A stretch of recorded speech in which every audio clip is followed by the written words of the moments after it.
Pernahkah Anda bertemu seseorang yang awalnya terasa begitu menenangkan? Hadirnya seperti rumah, senyumnya lembut, kata-katanya manis, sikapnya penuh perhatian. Awalnya Anda merasa beruntung, merasa dipilih, merasa akhirnya bertemu seseorang yang berbeda dari yang lain. Namun entah mengapa seiring waktu, ada sesuatu yang perlahan berubah. Bukan pertengkaran besar, bukan bentakan, bukan luka yang terlihat jelas. Hanya perasaan samar, perasaan tidak nyaman yang sulit dijelaskan. Seperti ada yang menggerogoti dari dalam pelan tapi pasti. Anda mulai sering ragu pada diri sendiri. Mulai bertanya-tanya, apakah aku terlalu sensitif? Apakah aku yang berlebihan? Padahal jauh di dalam hati, intuisi Anda sedang berteriak pelan. Ada yang tidak beres. Inilah yang sering terjadi ketika seseorang yang tampak baik ternyata menyimpan sisi gelap yang tersembunyi rapi. Bukan jahat dalam arti kasar atau kejam secara terang-terangan, melainkan jahat secara halus, sistematis, dan perlahan melemahkan jiwa.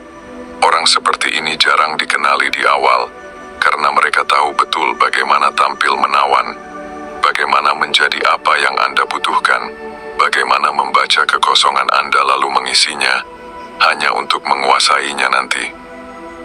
Pada awalnya, dia membuat Anda merasa istimewa, seolah Anda satu-satunya yang benar-benar dipahami. Dia mendengarkan dengan penuh perhatian, mengingat detail kecil tentang Anda, memberi pujian yang terasa tulus, namun tanpa Anda sadari, semua itu bukan semata-mata ketulusan. Itu adalah cara untuk membangun ketergantungan emosional. Ketika Anda mulai nyaman, disitulah perubahan kecil muncul. Komentar yang tampak bercanda tapi menusuk, sikap dingin yang muncul tiba-tiba tanpa penjelasan, perlakuan manis yang ditarik lalu diberikan kembali, seolah Anda harus berjuang untuk mendapatkannya. Dan anehnya, Anda justru merasa bersalah, merasa harus memperbaiki diri, merasa harus lebih sabar, lebih pengertian, lebih mengalah. Di titik ini, banyak orang tidak sadar bahwa mereka sedang dimanipulasi, karena manipulasi terbaik bukan yang memaksa, melainkan yang membuat korban merasa memilih sendiri. Perlahan, kepercayaan diri Anda terkikis, pendapat Anda mulai diragukan, perasaan Anda dianggap berlebihan, batasan Anda dianggap egois, dan setiap kali Anda mencoba menjelaskan luka Anda, dia selalu punya cara untuk membalikkan keadaan. Anda yang awalnya korban, berubah menjadi pihak yang merasa bersalah. Inilah tanda paling berbahaya. Ketika seseorang tidak pernah benar-benar mengakui kesalahannya, namun selalu membuat Anda merasa terlalu sensitif, terlalu cemburuan, atau terlalu menuntut. Orang seperti ini sering terlihat dewasa di luar, tenang, terkontrol, bijak dalam kata-kata. Namun kedewasaan itu hanya topeng. Di baliknya ada kebutuhan besar untuk mengendalikan, bukan mencintai. Cinta yang sehat membuat Anda bertumbuh, sedangkan hubungan dengan orang seperti ini membuat Anda mengecil. Anda mulai kehilangan diri sendiri. Hal-hal yang dulu Anda sukai perlahan ditinggalkan. Anda lebih sering diam demi menjaga suasana, lebih sering mengalah demi kedamaian. Padahal sebenarnya, kedamaian itu palsu, karena dibangun di atas penyangkalan diri Anda sendiri. Orang yang benar-benar baik tidak membuat Anda terus-menerus mempertanyakan nilai diri Anda, tidak membuat Anda takut berbicara jujur, tidak membuat Anda merasa harus berubah total agar pantas dicintai. Salah satu ciri paling halus dari orang seperti ini adalah mereka jarang terlihat jahat di mata orang lain. Di luar, mereka ramah, sopan, bisa sangat menawan. Namun hanya Anda yang merasakan sisi dingin itu. Hanya Anda yang menerima perlakuan diam-diam yang melelahkan jiwa. Dan karena tidak ada bukti nyata, Anda pun kesulitan menjelaskan kepada siapapun. Anda terjebak sendirian dalam kebingungan.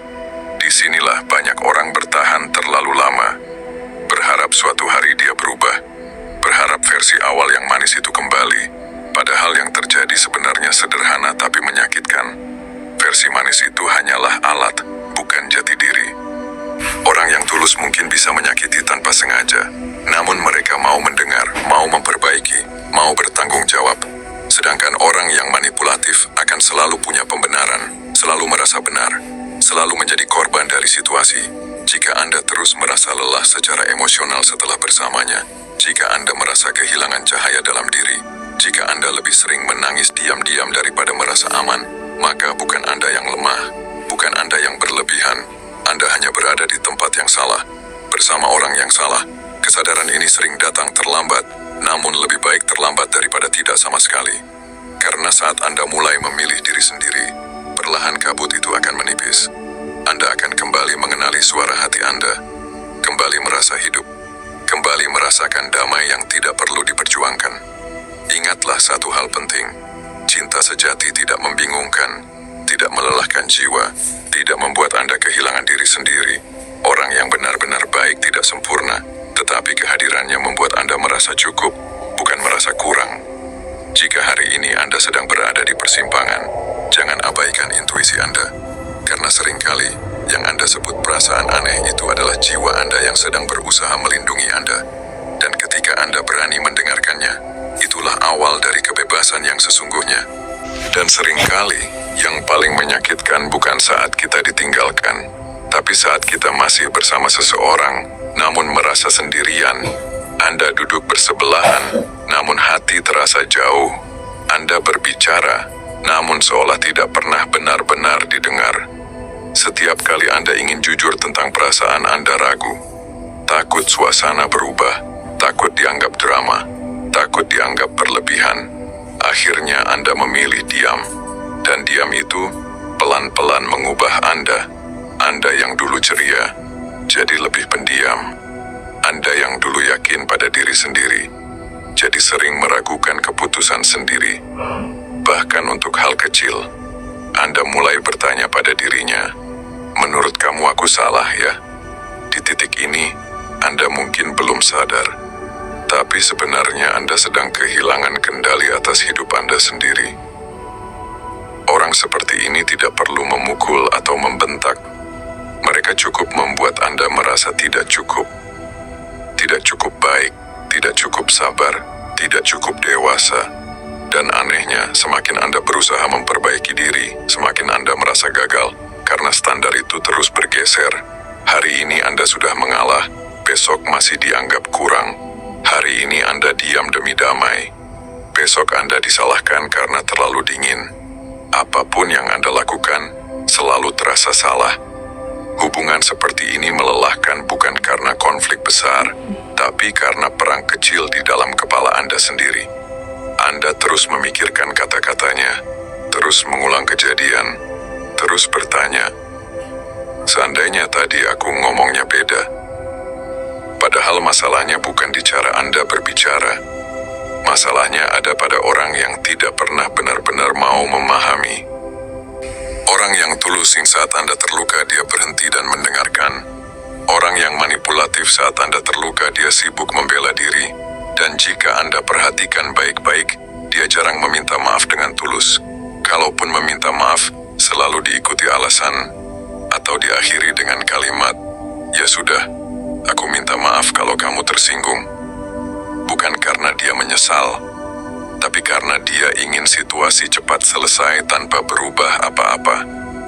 Hubungan sehat itu tidak membuat Anda takut jadi diri sendiri. Tidak membuat Anda harus menyembunyikan perasaan. Tidak membuat Anda merasa sendirian saat sedang bersama. Jika sekarang Anda merasa lelah, bukan karena Anda lemah, bukan karena Anda kurang kuat, tapi karena Anda terlalu lama bertahan di tempat yang salah. Tidak semua yang kita perjuangkan layak untuk dipertahankan. Kadang, yang perlu diperjuangkan justru diri kita sendiri. Melepaskan bukan berarti kalah. Melepaskan adalah bentuk keberanian paling sunyi. Keberanian untuk berkata, aku memilih diriku sendiri. Dan saat Anda mulai menjauh, mungkin Anda akan merasa bersalah, merasa jahat, merasa egois. Itu wajar, karena Anda terbiasa mendahulukan orang lain, bukan diri sendiri. Namun percayalah, kedamaian yang datang setelah itu akan terasa berbeda. Anda tidak lagi harus menebak-nebak suasana, tidak lagi berjalan di atas telur, tidak lagi takut menjadi diri sendiri. Pelan-pelan, napas Anda terasa lebih lega, hati Anda lebih ringan, suatu hari nanti, Anda akan melihat ke belakang dan berkata dalam hati, pantas saja dulu aku selalu lelah. Bukan karena hidup terlalu berat, tetapi karena aku membawa beban yang bukan milikku. Jika saat ini Anda masih di dalamnya, jangan terburu-buru menyalahkan diri. Kesadaran datang bertahap, kekuatan tumbuh pelan-pelan. Yang penting, Anda sudah mulai mendengar suara hati Anda sendiri, dan itu adalah langkah pertama untuk kembali hidup dengan utuh. Pernah nggak sih kamu ngerasa capek, bukan karena kerja, tapi karena seseorang? Capek mikir, capek nebak suasana, capek jaga omongan, takut salah sedikit aja, padahal kamu cuma pengen dimengerti. Awalnya semuanya kelihatan baik-baik saja. Dia perhatian, dia manis, dia kelihatan peduli. Tapi lama-lama, kamu mulai sering ngerasa salah. Ngomong dikit, dibilang drama, diam, dibilang cuek, ngungkapin perasaan, dibilang lebay. Apapun yang kamu lakukan, selalu ada yang kurang. Dan yang paling bikin capek, kamu mulai mikir, jangan-jangan aku emang seburuk itu ya. Kalau kamu pernah ngerasa kayak gitu, dengerin baik-baik. Kamu nggak lebay, kamu nggak berlebihan. Kamu cuma lagi sama orang yang bikin kamu pelan-pelan kehilangan diri sendiri. Orang yang tulus itu, kalau kamu sedih, dia berhenti. Dia dengerin, dia nyoba ngerti, bukan malah nyalahin kamu. Hubungan yang sehat itu harusnya bikin kamu tenang, bukan bikin kamu was-was. Bikin kamu merasa aman, bukan takut salah. Kalau setiap hari kamu ngerasa kayak lagi ujian, takut nilai kamu jelek, takut dia berubah dingin, itu bukan cinta. Itu capek yang kamu paksa sebut cinta. Pelan-pelan kamu berubah. Yang dulu cerewet jadi pendiam. Yang dulu pede jadi sering ragu. Yang dulu berani ngomong jadi milih diam. Dan yang paling nyesek, kamu ngerasa sendirian. Padahal kamu nggak sendiri. Kamu bertahan bukan karena bahagia, tapi karena berharap dia balik jadi yang dulu. Padahal yang dulu itu cuman awal. Cuman umpan. Kalau hari ini kamu ngerasa lelah secara hati, tolong jangan langsung nyalahin diri sendiri. Kadang bukan kamu yang kurang kuat, tapi kamu terlalu lama bertahan di tempat yang salah. Dan gak apa-apa kalau kamu mulai pengen pergi. Itu bukan tanda kamu jahat. Itu tanda kamu mulai sadar. Sadar kalau kamu juga pantas tenang, pantas dihargai, pantas dicintai tanpa harus terus merasa salah. Kalau suara hati kamu bilang, kayaknya ada yang gak beres, jangan abaikan. Karena seringkali yang kamu sebut perasaan gak enak itu adalah cara hati kamu nyelamatin kamu.